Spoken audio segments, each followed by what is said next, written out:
Did you know that using a credit card gives you some important advantages when it comes to making purchases?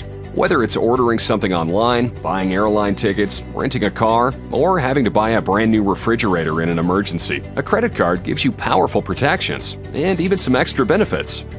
The first thing to always remember is that each time you use a credit card, you're really taking out a loan that needs to be repaid. Unlike a debit card, where the money you spend comes directly from your checking or savings account, a credit card is a loan for the amount of money you paid, and you'll be charged interest on that loan unless you pay the bill in full at the end of each month. When used responsibly, your credit card can protect you. Experts recommend using them when buying things online because of protections that guard you against fraud, merchandise that doesn't arrive, or defective products. Some even extend product warranties.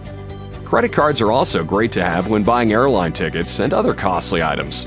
And they're almost a requirement when renting a car, with some even providing rental car insurance. A credit card can also benefit you in other important ways. Many offer rewards points based on your purchases, and those points can come in the form of cash back or airline miles. And because they're considered loans, they can help you raise your credit rating if you regularly pay your balance and don't skip or make late payments. While using a credit card can work in your favor, it's important that you control your spending, make payments on time, and avoid interest charges by paying your entire bill at the end of each month whenever possible. So take some time to learn more about how you can benefit from using a credit card.